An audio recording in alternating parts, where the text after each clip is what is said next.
Catholic school. Today, I know office see the president of Igbo community in Côte d'Ivoire. Naibu,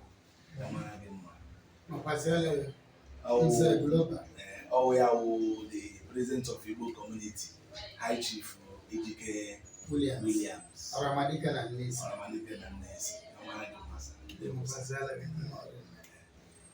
Today, I say Kaibia Zutia.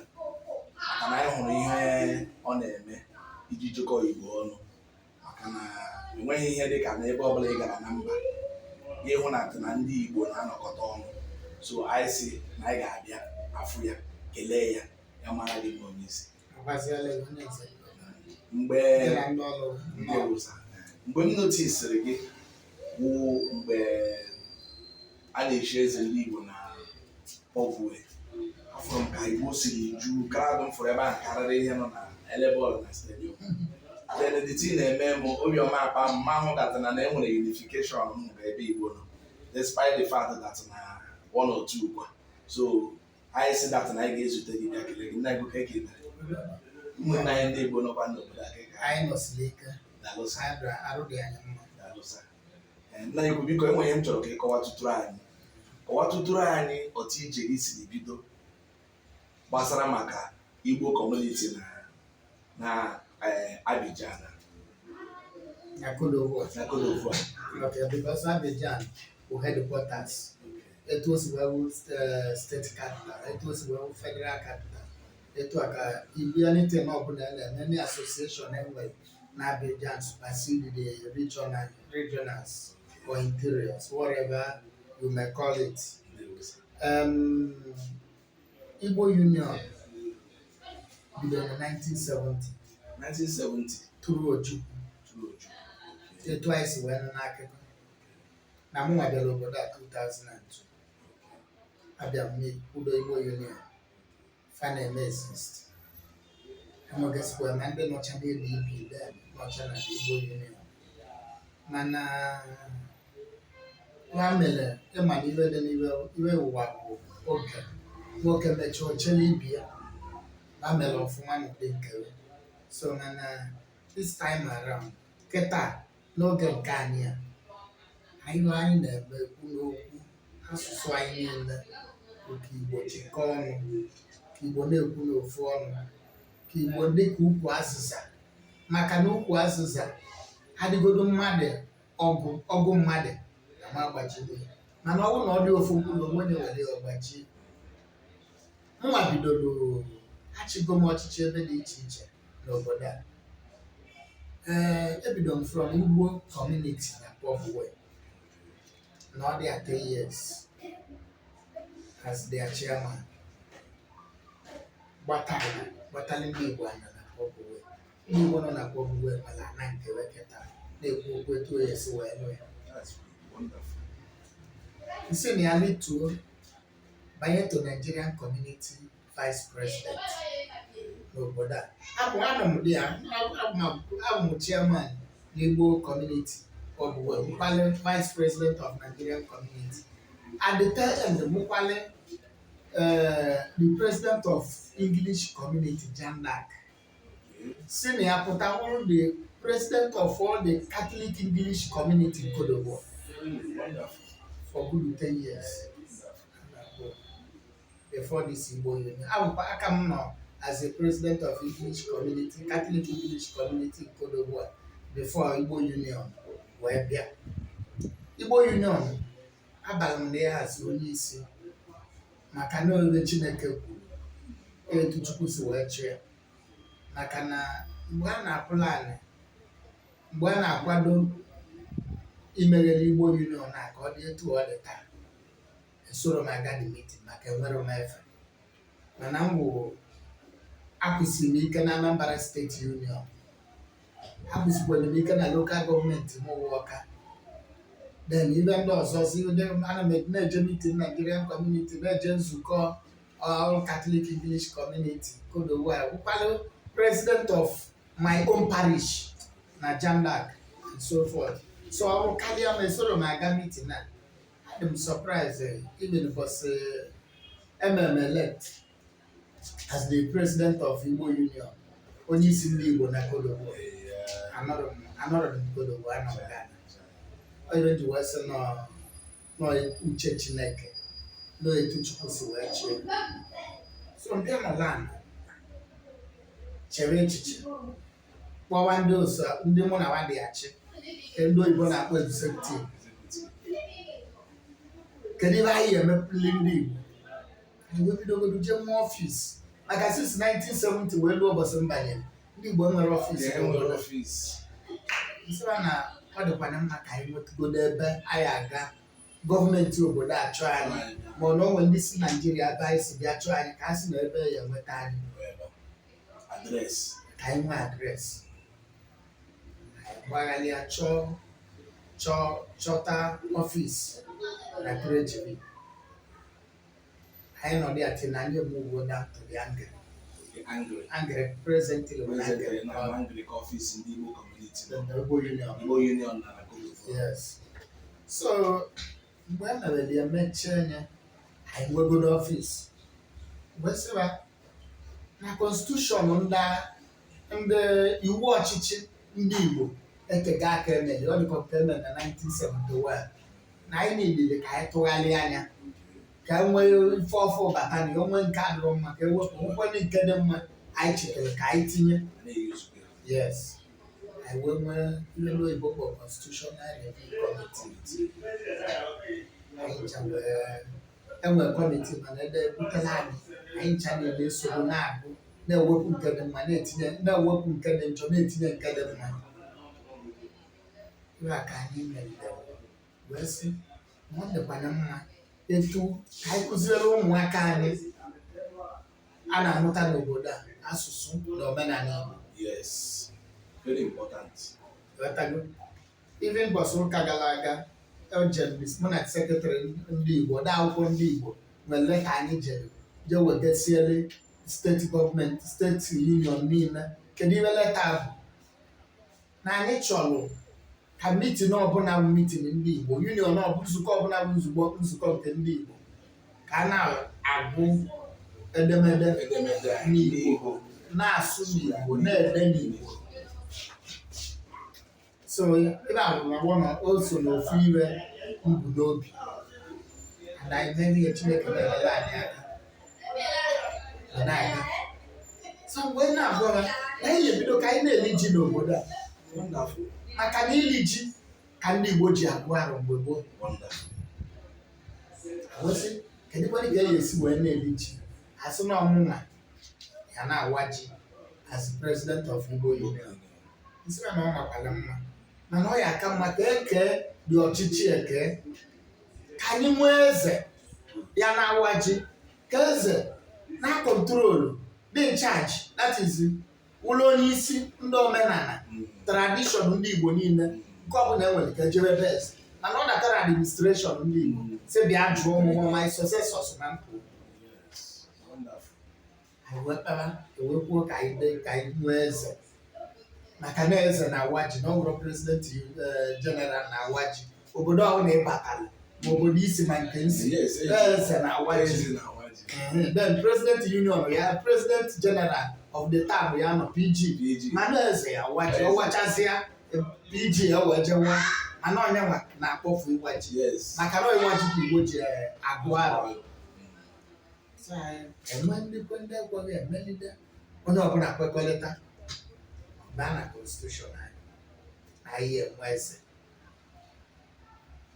Anyị debịa na constitution beche enwere ụmụ ihe sogosie bụ na anyị kwuru n'ọkpala na anyị Igbo na-agụ eze, and na ọkpala ndị Igbo nwere wa Anambra. Anyị bugodo ụzọ define ọkpala ka Igbo si wee kwụrụ. So mụ nwa na-agwa na ebe m Igbo bidoro n'obi Gad nke dị na Agụleri, the seventh son of Jacob. Mgbe e nwere ihe na Middle East, ọ bịa dị aka mpụọ, ọ from dị aka Igbo si wee bido. Onye chọọ ka anyị chee jụọ ajụjụ na dị obidio o kwuru wee lụọ nwanne echi. Many people si na agba maka ya.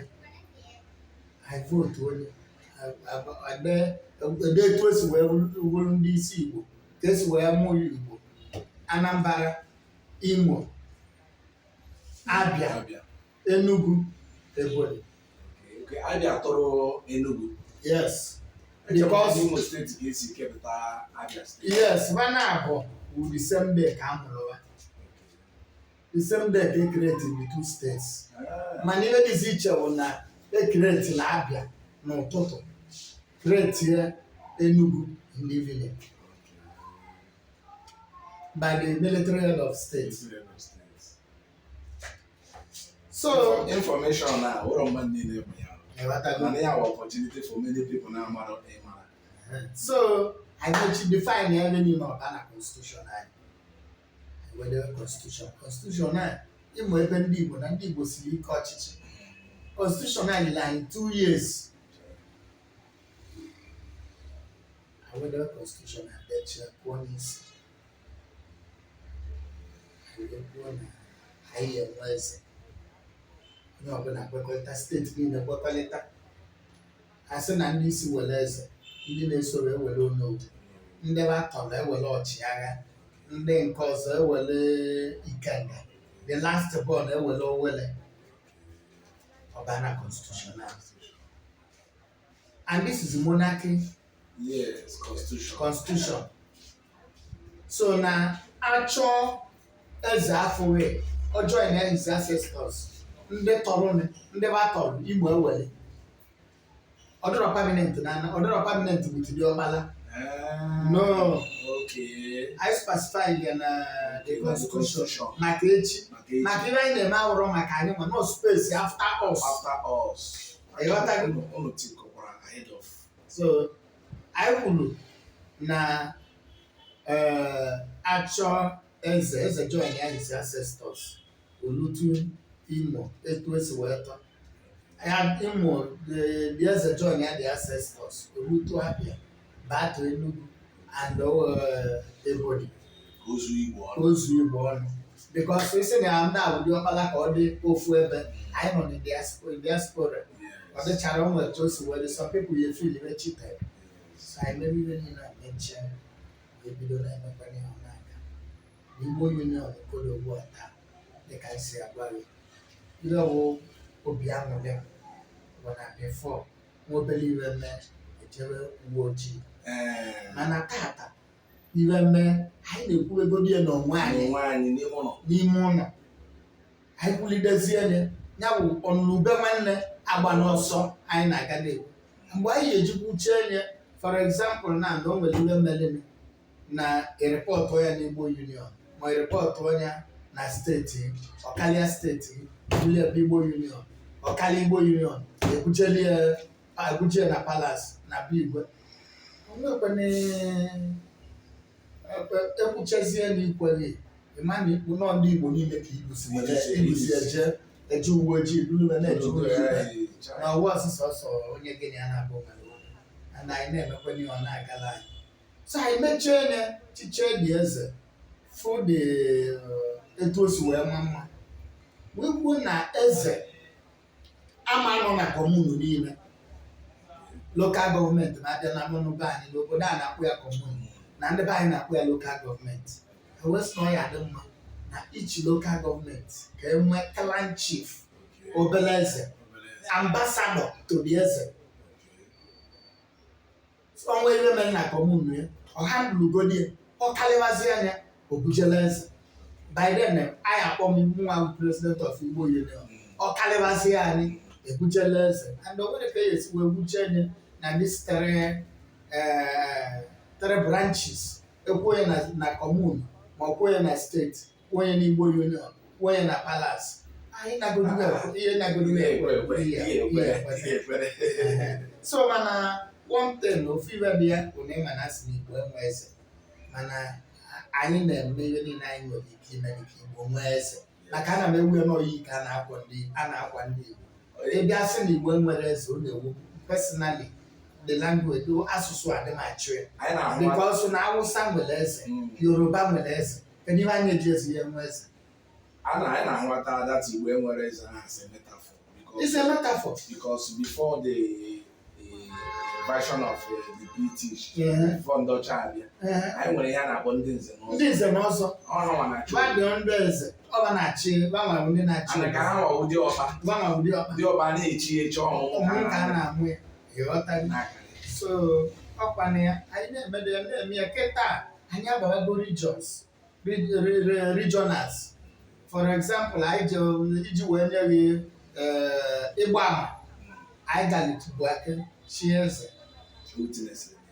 anyị na-akwado ịga Abụaso n'ọnwa na-abịa abịa anyị na-aga Abụaso n'ọnwa na-abịa abịa ndị Korogo na-abịa kịta ndị San Pedro na-abịa kedu ihe anyị ji eme ihe niile a ka e wee chịkọọ Igbo ọnụ onwe ihe mere na Korogo onwe ebe ya agbaje onwe ihe mere na San Pedro onwe onye ihe ejekọsalị onwe ihe mere na Abụaso onwe onye ihe ejekọsalị onwe ihe mere na Abụaka onwe onye ihe ejekọsalị ụbụghịzi onye ọkalịbazi anya ome anyị nwere bọọlụ ọkpọzi anyị enyela ya aka wee hụ na emeziri ọgọ ọfụma so n'ọnya nke kacha nke bụ na anyị na-akwado na etu anyị si wee lee akwụkwọ ka enwe ike na-agụ agụ na-edede n'ọnụ Igbo anyị na-akwadokwe ụlọ akwụkwọ bụ nke ndị be anyị enwegasịrị n'obodo a nke ndị Igbo nwere mgbe tere aka anyị edekwadebe akwụkwọ ka ha nwee ike ime introdus asụsụ Igbo n'ụlọ akwụkwọ so n'ọnya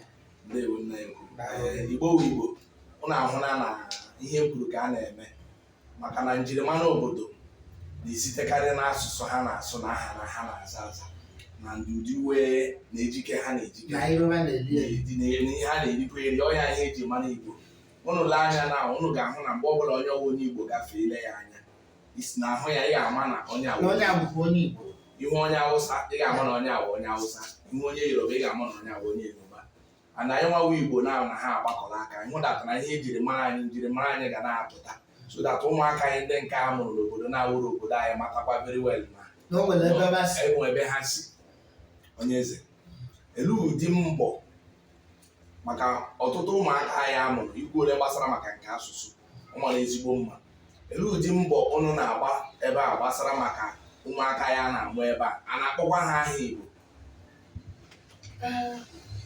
o nwere na onye ya amụta mma baa nwa ya aba ndị French ịbagoro mmadụ abụghị Igbo dịka otu wee bido na be anyị maka ụka ime mmadụ baptizim nwere afa nne na nna ya enye nwa ya bọsị amụrụ ya anyị na-ejegesi ebe a na-aba mmadụ afa anyị na-abakwa disemte na a na-aba na be anyị Emeka ya agụghị ochie Amaka Somto ọrụ afa ka anyị na-aba anyị na-emekwa olu 7 days anyị na-eje aba afa etu o si eme ya na be anyị anyị kpụletara omenala Igbo complete n'obodo a olu ụbọchị saa amụrụ mmadụ anyị na-eje aba anya abanye ya afọ Igbo elukwele ụbọchị mgbe e ji ejere ụlọ ụka ekwupụta mmemme baptizim anyị na-emedatụwa mana nke na-ekwuzo nke Igbo anyị ịba mmadụ njimara Igbo ọnya nwa nke izi den o nwere program m na-emewe emenye na 2022 menye na 2023 yes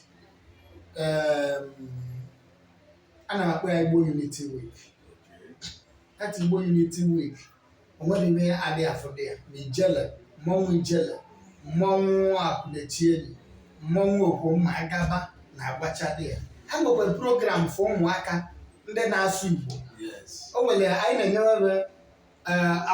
na-enyewebe gift ịghọtago ndị kacha wee sụ Igbo bido nlite anyị na-enyewebe iji wee kwalite omenala anyị iji wee kwalite asụsụ anyị iji wee gosi ụmụaka na o nwere ebe ha si wee bịa na ebe ha si wee bịa nkwa ebe ha ya na mgbe oji na wee bụrụ Igbo na-ahụna na enweghị ihe onye Igbo mere hapụ ịma na ihe awụ onye ọwụ maka ihe nyere gị identity awụrụ ebe na ọwụ ebe isi bịa and anyị na-akwụ na-arịọ si onye Igbo ọbụla melụrụ nwaanyị onye ọcha melụrụ nwaanyị na-awụrụ onye Igbo biko mgbe ọbụla Chukwu nye gị ọmụmụ kawa ahụ ka aha nwa gị wụrụ aha ebe isi maka Igbo amaghị efu maka Igbo so na ndị gboo ọwụrụ ihe taa ihe mere na anyị ji na-aga na-eme ka chọọ data na ihe ọbụla anyị na-eme ga na-abanye n'anya ya na nna ekwu I go very fast imetụla aka so many places because enweghị ihe dị ka ibunata ihe njirimara anyị tụ ebe anyị bi maka na ọtụtụ n'ime anyị alụrụ nwaanyị isi obodo anyị ọtụtụ n'ime anyị nwaanyị anyị anaghị anụ asụsụ anyị and enweghịkwana ka ha kwuo okwu na-awụrọ nke ahụ ọ na-asụ ka ọ ga-asị then anyị ahụgo na-adata na ụnụ nwa na-agbalị oreti by image sure that na ụmụaka anyị ga na-anụtụ asụsụ anyị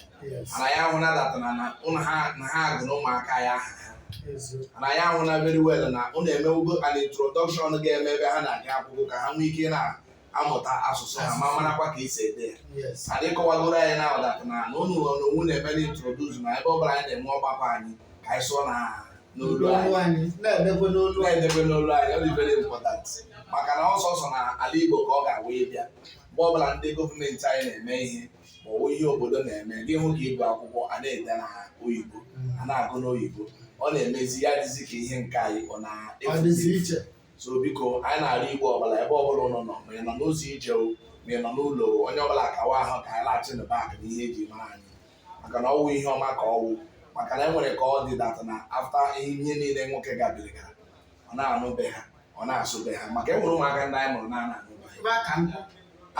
ndị n'obodo a ndị bi Lagos ndị bikwa Ọnịcha anyị ma ndị dị n'ala Igbo anyị nke a iwe na-atụ m n'anya rinne na ya na-asụrụ nwatakịrị Igbo menalụ nni emepe ọnụ dị bold enough sị gị na ọ dị ala Igbo ọ na-atụ m n'anya iwe dị ụnụ ahụra ihe ọma dịka ekwuru anụ nke a metụrụ ya n'ahụ ọ bụrụgodoro na atọ na nwere ka isi lụọ nwaanyị na-anaghị anụ mana gị nwa na onwe gị ka na-anụ mgbe ọbụla gị bụ nna mụtara nwa ahụ mepere ọnụ gwa ya okwu n'asụsụ gị nwa gị ga-anụ ya maka ọ gị nwa bụ onye kpụrụ ụzụ kpụrụ ya mana ihe ọbụla i kwuru ọbara gị ka ogwu ihe ọbụla i kwuru ọ na-abanye ọrụgodoro datị na nwa ahụ agaghị agwa nwunye gị n'ọnụ olu ahụ ijiri gwa ya mana ihe ahụ i kwuru ọ ga-anụ ya ọ bụrụ na ị naghị eme ya biko kawa ha na-eme ya maka na ndị mataranụ ebidoro emenwe ya na ụmụ ha aghọtawago na egwu ya mara gị mma now on the area of ihe gbasara traditional institution ịkọwala ya ọfụma maka obodo ọbụla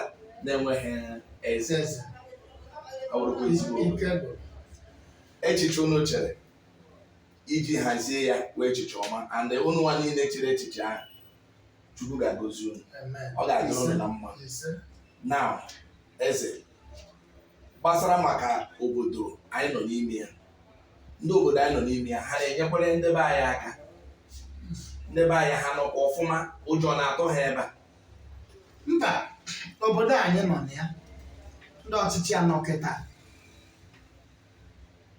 babụrụ ndị ọbịa n'anya karịa ndị be ka si etu a wee tinye ya ka mmenye ka ọ dị datire ndị wee kwuo onye gị nwa ya aghọtasị maka onye Igbo ka ewu ndị anọkịta adịghị emegbu ndị ọbịa ọ bụrụkwa sọsọ ndị be anyị and anyị na-awa na-abụ nwere guduru akpọ anyị na-awa na-abụ anyị na ndị ọchịchị ma ndị obodo dị na mma dị nnekịta anyị na-eme ire ndị obodo na-abịa a na-eme ire a na-ezi anyị ihe dịka Disemba gara aga o nwere ire a na-eme na ma the minista na-eme na ma ọ kpọrọ eze anyị si anyị at least anyị dị 50 ma 100 wee bịa and anyị kwadoro ije nwa nwere onye mere invite from Nigeria ekeso wee jee onye na-eme ihe ngwuli egwu so mana the ten wụ na otu ile na 15th December mana mụnwa gba tiketi m mmeje na 20th Ezigbo gba tiketi either 21 or something like that and so many of us